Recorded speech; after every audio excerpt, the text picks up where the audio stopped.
নমস্কার শ্রোতা বন্ধুরা, রিসাইটেশন অ্যান্ড মোর চ্যানেল থেকে আমি স্বাতী বলছি। সবাই নিশ্চয়ই খুব ভালো আছেন। আজকে বুদ্ধদেব গুহর একটি গল্প পড়ে শোনাব। শুনে দেখুন কেমন লাগে। আজকে যে গল্পটি পড়ব সেটি হচ্ছে অবসর।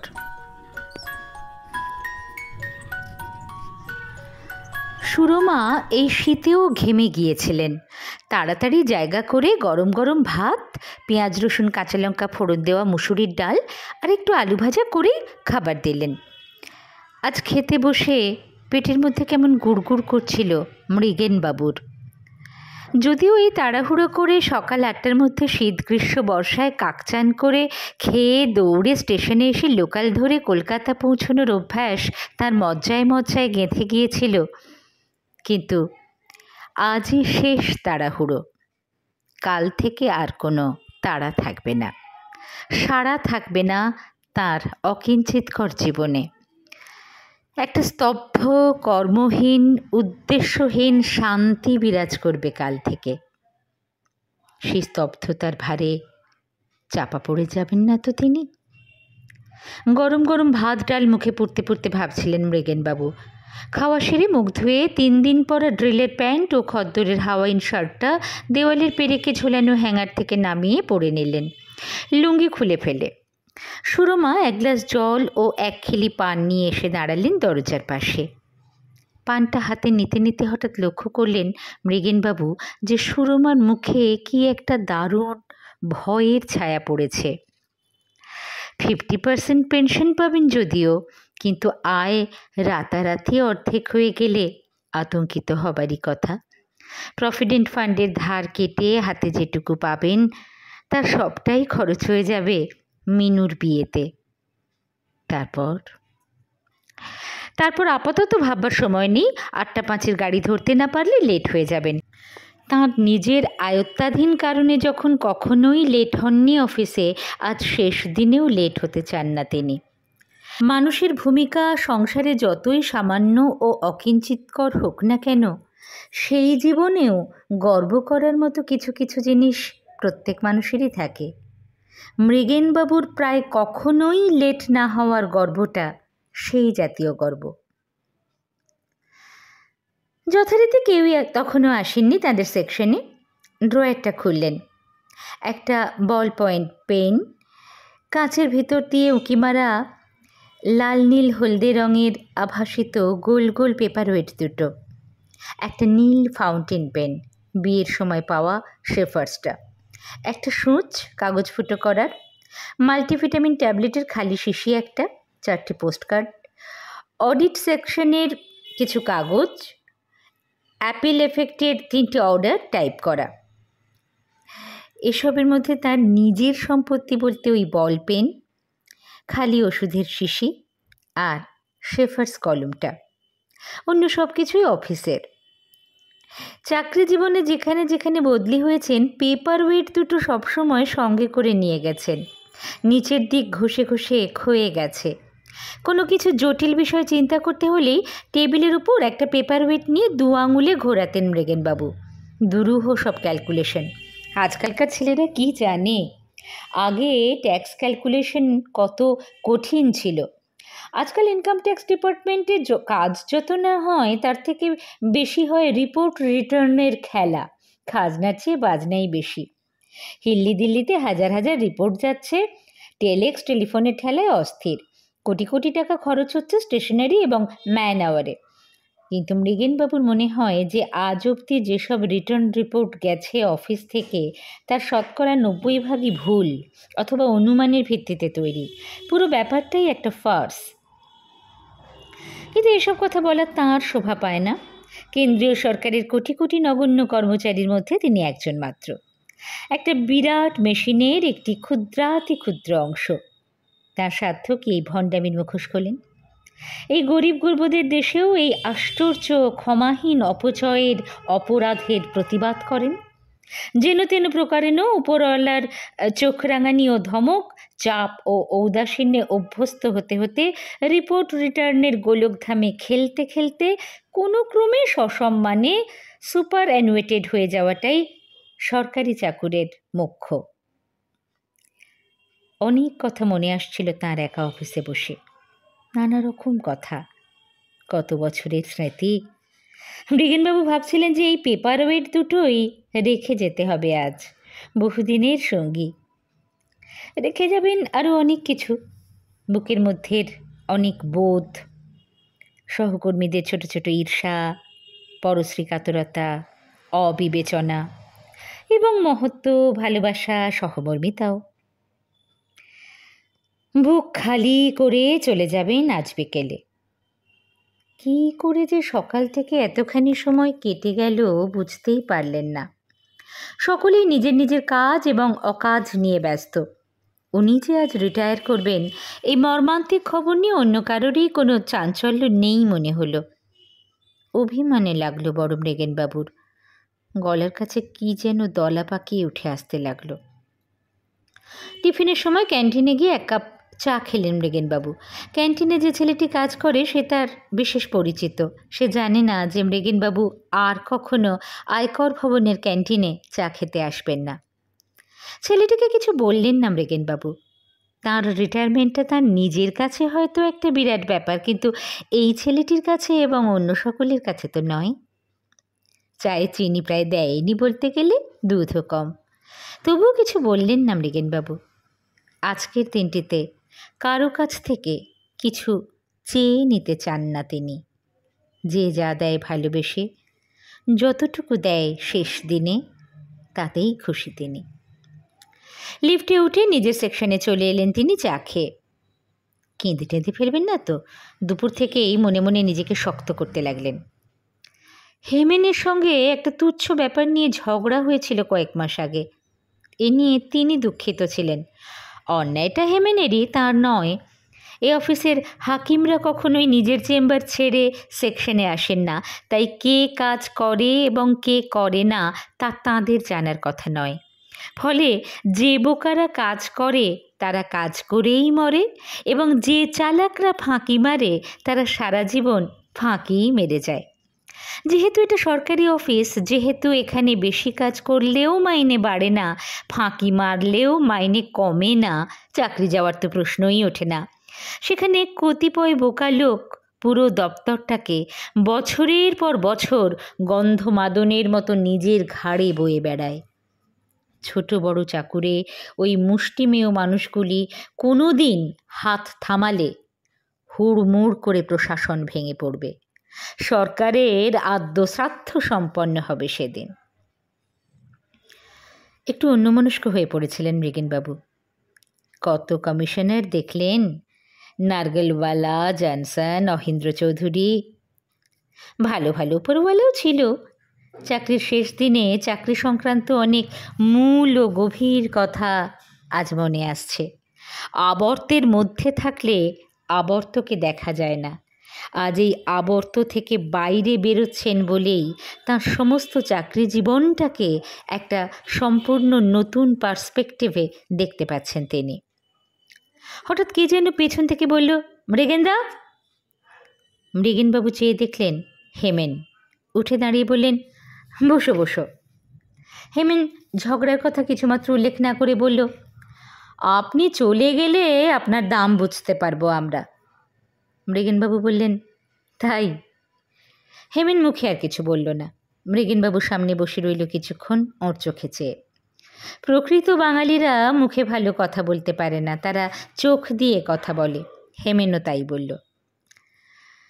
শীতের বেলা আজ বড় তাড়াতাড়ি পড়ে গেল, জীবনের বেলার মতো, প্রেমের বেলার মতো। প্যারাডাইস সিনেমার অ্যাসবেস্টসের ছাদে এবং কার্নিশে কতগুলো পায়রা উড়ে উড়ে বসছিল। আকাশটা ম্লান হয়ে গেছে, কোনো রং নেই। আকাশে এবং মৃগেনবাবুর বুকে একটা দমবন্ধ ভাব। ঘড়ির দিকে তাকালেন মৃগেনবাবু। 4টে বেজে গেল। রাজেন, অনুপ, শ্যামল, সুনীল সকলে হঠাৎ একসঙ্গে হৈ হৈ করে ঘরে ঢুকলো।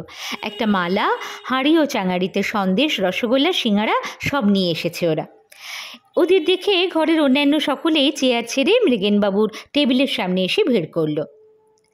মৃণালিনী এই ডিস্ট্রিক্টে সবচেয়ে কম বয়সী মেয়ে।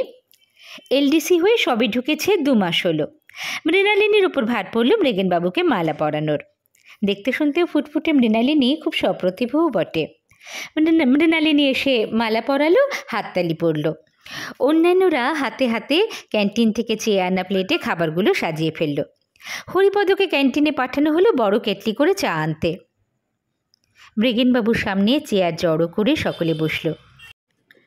মৃণালিনী বলল, কি মৃগেনদা, আর তো আপনাকে জ্বালাবো না। ঠিক বললেন মৃগেনবাবু। নলিনীবাবু এক কোণে চুপচাপ বসেছিলেন। নলিনীবাবুর রিটায়ারমেন্ট আর 2 মাস পরেই। কোম্পানির ডিস্ট্রিক্টের এই অফিসে মৃগেনবাবুর পরই নলিনীবাবুর বিদায়ের পালা। মধ্যবিত্তর জীবনে এই দিনটি জন্ম মৃত্যু বিবাহের দিনের মতোই একটি বিশেষ দিন। নলিনীবাবুর বাড়িতে বৃদ্ধ মা বাবা, বিধবা বোন এবং বিবাহযোগ্য বোনঝি। নিজে ব্যাচেলর তিনি। সারা জীবন অন্যের জন্যে, অন্যের কারণে খেটে গেলেন। রিটায়ারমেন্টের পর কি হবে, কি করে চলবে, এসব কথা মনে আনতেও চান না তিনি। মনে এলেই হাত পা ঠান্ডা অবশ হয়ে আসে। অনুপ ডাকল, ও নলিনীদা, এদিকে আসুন। হ্যাঁ বললেন নলিনীবাবু, কিন্তু গলার স্বরটা কেমন ঘর ঘর করে উঠল। অনুপ বললেন, আসুন। হ্যাঁ কি, মৃগেনদা কি আর কাল আসবেন? সুনীল মৃগেনবাবুর টেবিলটা নেবে কাল থেকে। টেবিলটা জানলার পাশে, একটু আকাশ দেখা যায়। ওয়াটারলু স্ট্রিট এবং ক্রুকেড লেনের কিছু পুরনো ধূসর বাড়ি, চেলতে আকাশে কয়েকটা নূতন মাল্টিস্টোরিড স্কাইস্ক্র্যাপার, প্যারাডাইজ সিনেমার অ্যাসবেস্টসের ছাদ, এইসব চোখে পড়ে। তবু তো আকাশ।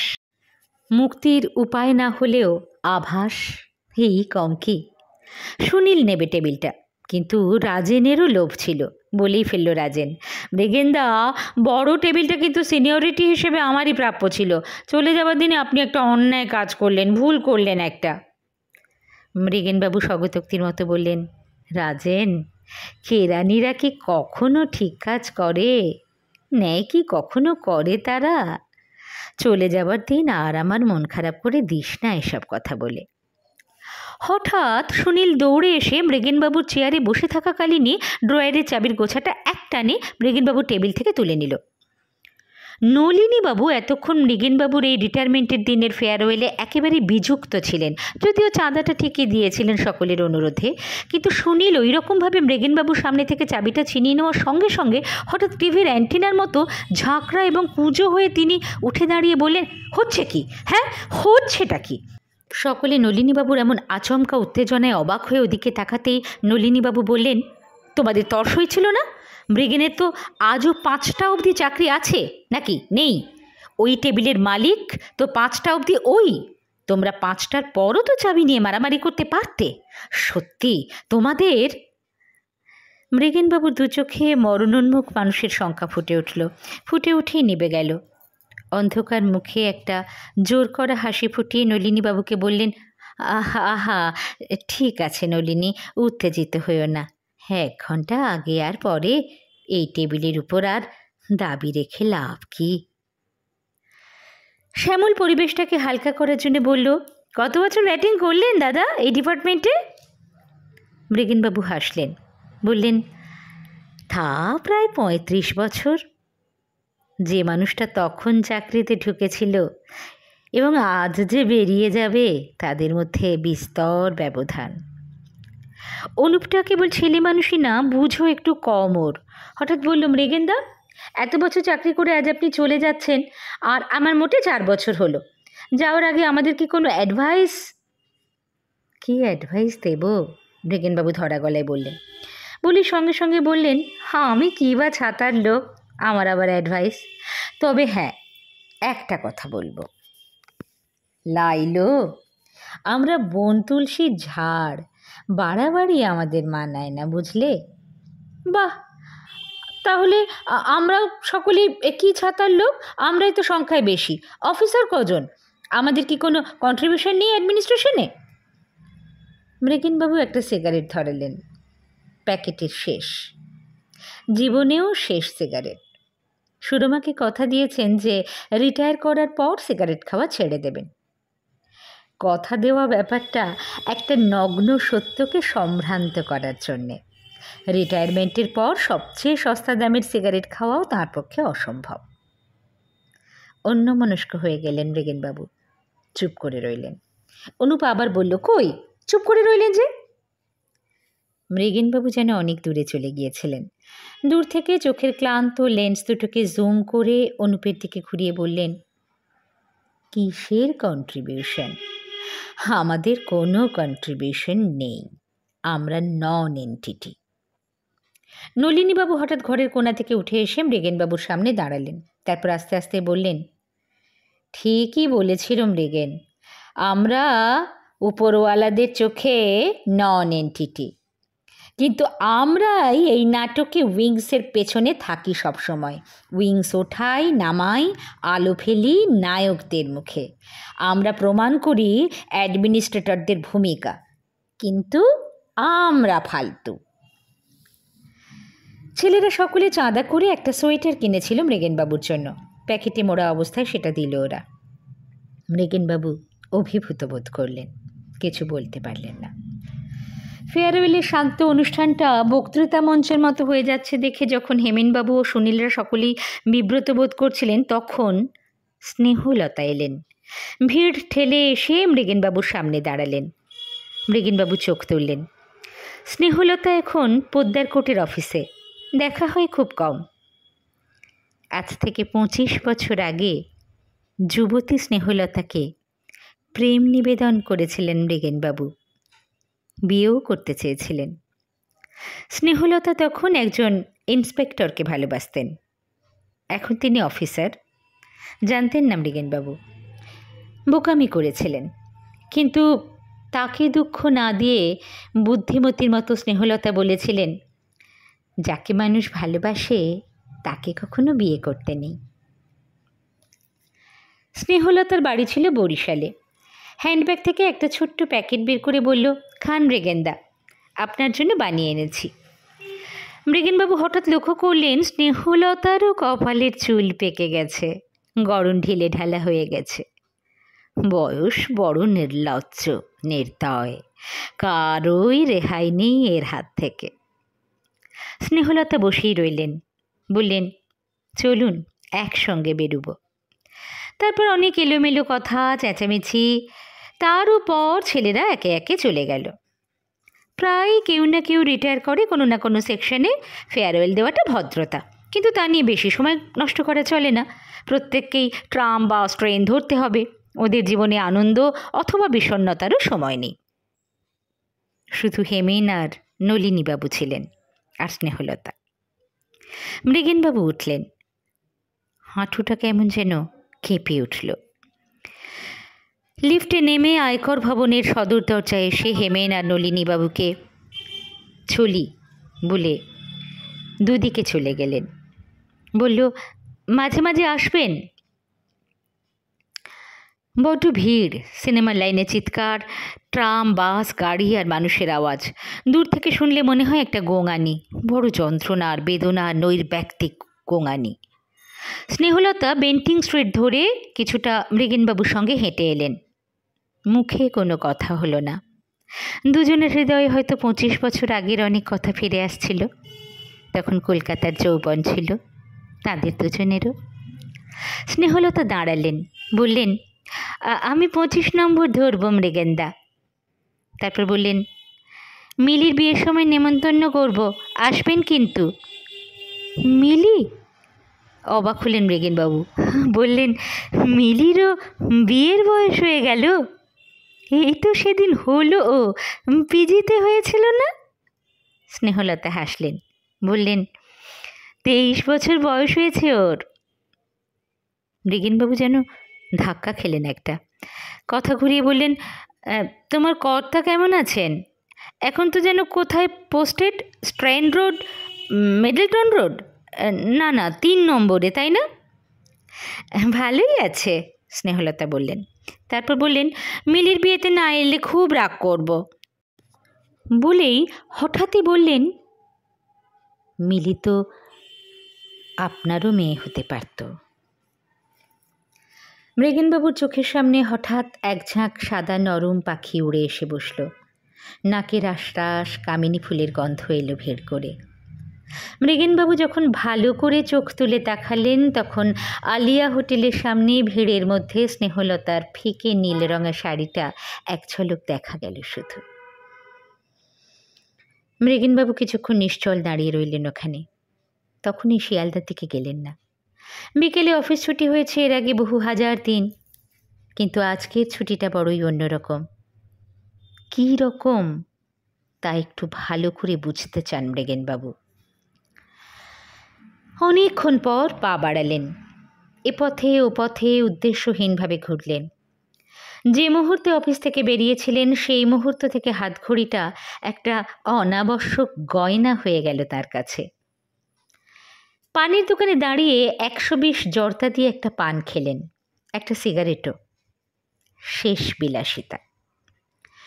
তারপর গয়না ঘড়ি পরে অনেক ঘুরে টুরে ভাবনার আকাশে উড়ে উড়ে একটা ক্লান্ত হোমিং বেজিয়নের মতো নিজের অজ্ঞাতেই আবার ফিরে এলেন অফিসের কাছেই। ইলেকট্রিক সাপ্লাইয়ের অফিসের সামনে দাঁড়িয়ে চেয়ে রইলেন উঁচু 9 তলা আলো নিবনো বাড়িটার দিকে। বড় বড় করে লেখা রয়েছে ইনকাম ট্যাক্স বিল্ডিং, আয়কর ভবন। এই বাড়িটা তৈরি হওয়ার পর থেকে এখানেই পোস্টেড তিনি। তা প্রায় বছর 20 হতে চলল। এত বছর শিয়ালদায় নেমে অফিসের দিকে হেঁটে আসতে আসতে প্রতিদিনই দূর থেকে এই বাড়িটাকে দেখেই ঘৃণায় বিরক্তিতে তার ভুরু কুঁচকে উঠত। গোলামির জায়গা। কিন্তু আজ এই প্রথমবার এখন অন্ধকার নিষ্প্রাণ অফিস বাড়িটাকে বড় সুন্দর বলে মনে হলো তাঁর। অনেকক্ষণ অফিস বাড়িটার দিকে অপলকে চেয়ে রইলেন মৃগেনবাবু।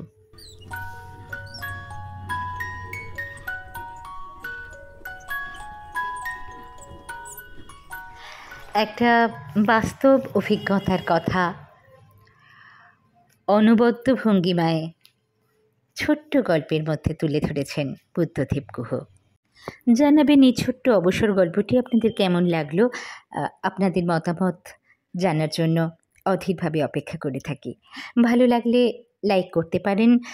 ইচ্ছে করলে এরকম গল্প শুনতে যারা ভালোবাসেন তাদের সঙ্গে শেয়ারও করতে পারেন। আর যদি এরকম নানান স্বাদের গল্প অথবা তার সঙ্গে কবিতা, শ্রুতি নাটক, আবৃত্তি সংক্রান্ত নানান আলোচনা এসব আপনাদের ভালো লাগে, তাহলে এই রিসাইটেশন অ্যান্ড মোর চ্যানেলটি সাবস্ক্রাইব করে রাখতেও পারেন। সাবস্ক্রাইব করে যদি পাশে নোটিফিকেশন বেলটি অন করে রাখেন, তাহলে আমি কিছু আপলোড করলে আপনাদের কাছে তার নোটিফিকেশন পৌঁছে যাবে। সবাই ভালো থাকবেন। আবার অন্য কোনো দিন অন্য কিছু নিয়ে চলে আসব। নমস্কার।